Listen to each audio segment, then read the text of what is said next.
Oke,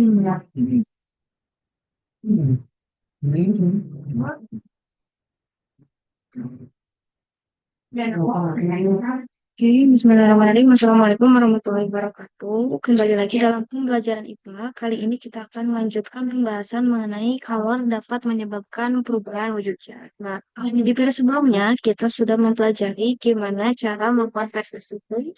Kemudian kita juga telah mengetahui apa perbedaan antara suhu dengan kalor dan juga telah mempelajari bagaimana kalor mempengaruhi perubahan suhu suatu zat. Nah, di video kali ini kita akan lanjut pembahasannya mengenai kalau dapat menyebabkan perubahan wujud zat.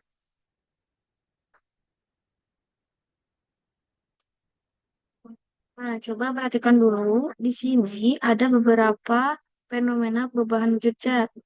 Coba perhatikan gambar yang ini. Dapat dilihat di sini, es mengalami perubahan wujud zat dari padat menjadi cair. Kemudian di sini ada kapur barus berubah wujud zat dari padat menjadi gas, yang lama-kelamaan akan hilang wujudnya. Nah, di sini dapat dilihat air yang telah mendidih ketika kita terus panaskan lama-kelamaan airnya itu akan menguap. Nah, kemudian di sini lihat ada uap yang dihasilkan ketika memanaskan air. Nah, kemudian lihat di sini kalau dari pada saat kita menjemur pakaian itu perubahan wujud zat apa? Coba. Nah, ini contoh perubahan wujud zat dari padat menjadi gas. Kita lanjut. Nah, untuk mengetahui, kalian dapat menyelidiki bagaimana sih perubahan wujud zat itu terjadi akibat adanya kalor. Caranya gimana? Caranya nanti kalian bisa masing-masing melakukan eksperimen dengan cara memanaskan es batu, kemudian melihat apa yang terjadi ketika dipanaskan secara terus-menerus, dan bagaimana dengan perubahan suhunya. Nah, perubahan wujud zat itu ada apa saja? Di sini terdapat diagram yang menjelaskan bagaimana wujud zat itu dapat berubah akibat adanya kalor.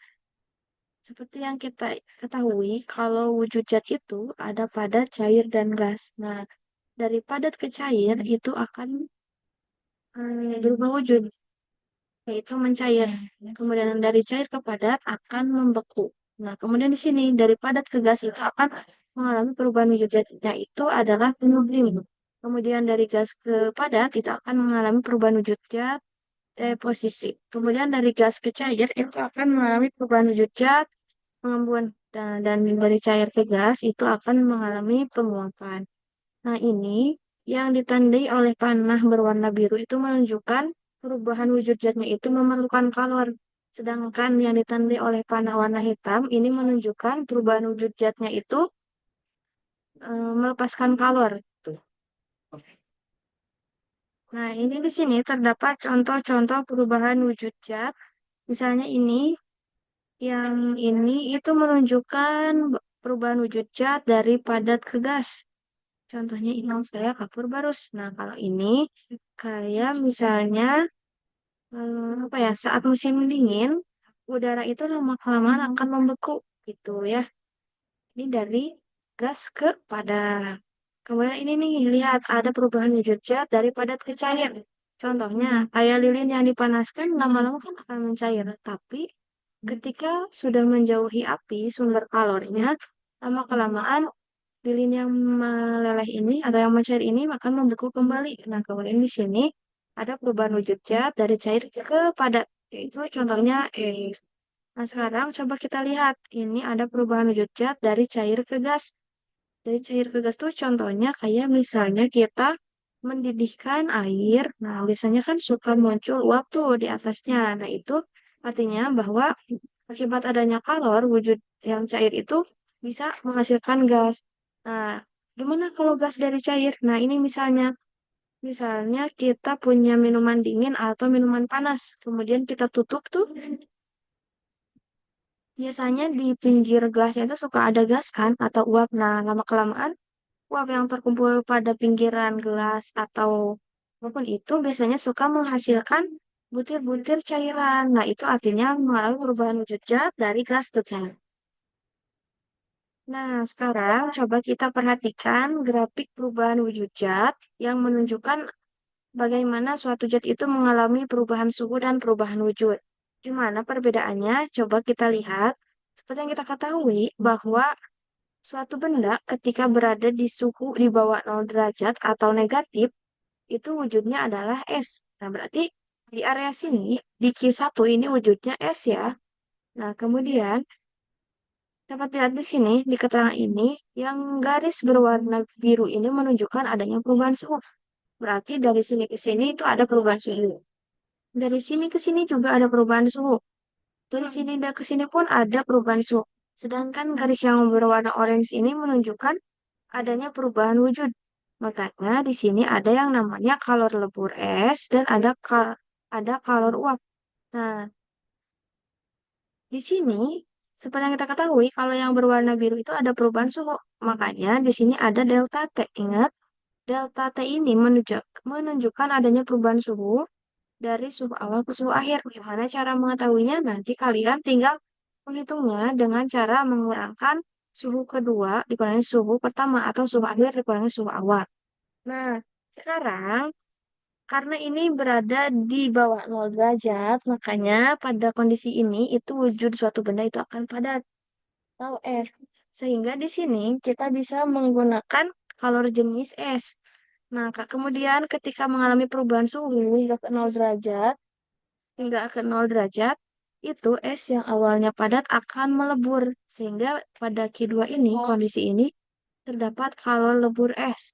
Nah, gimana kalau misalnya sudah mencair, kita panaskan secara terus-menerus. Nah, es yang mencair, ketika kita panaskan secara terus-menerus, itu akan mengalami perubahan suhu, hingga di suhu 100 derajat itu akan mendidih. Sehingga di sini ada kalor jenis. Kalor jenis di sini kita menggunakan kalor jenis air. Karena di sini kan esnya sudah mencair, berarti sudah berubah menjadi cair. Sehingga kita menggunakan kalor jenis air gitu. Nah, di sini kenapa sih kita menggunakan kalor uap? Kalor uap di sini karena ketika air yang sudah mendidih, kita panaskan secara terus-menerus, itu lama-kelamaan air tersebut akan berubah menjadi uap, dan massa air yang kita panaskan itu lama-kelamaan akan semakin sedikit.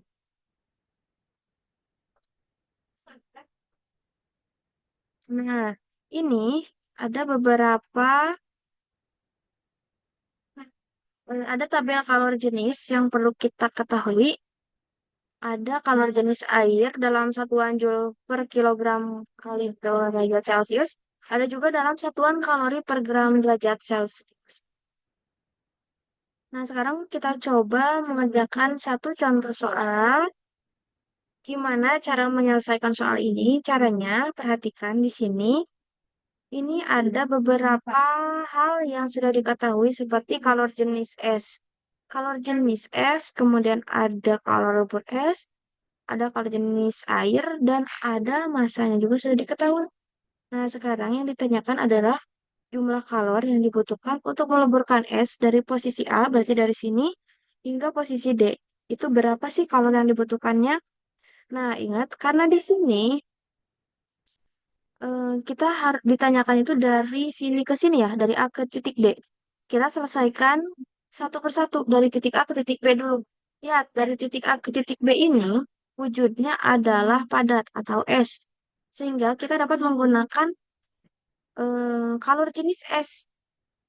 Berarti menggunakan kisar yang nanti kalian tinggal kalikan massa dikali kalor jenis es kali perubahan suhunya. Perubahan suhunya itu dapat diketahui dengan cara T akhir dikurangi T awal. Dari sini kan, ini T awal, karena berubah wujud ke atas akan mencair, berarti negatif negatif dari 0 dikurangi negatif 20 itu 20. Kemudian nanti untuk mengetahui kalor dari titik B ke titik C itu kan berarti dari sini ya, dari wujud padat akan berubah menjadi cair. Sehingga kita memerlukan adanya kalor lebur es. Kalor lebur esnya di sini sudah diketahui. Kemudian untuk masanya, karena di sini 500 gram, itu kita ubah dulu menjadi kilogram. Berarti 500 gram dibagi 1000 itu 0,5 kilogram.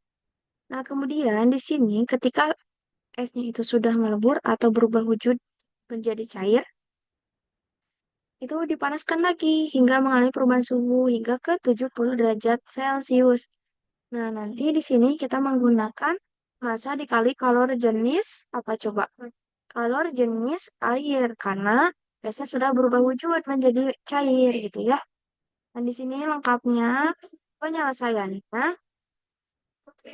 Nah, ini coba diperhatikan masanya itu dari 500 gram dibagi 1000 menjadi 0,5.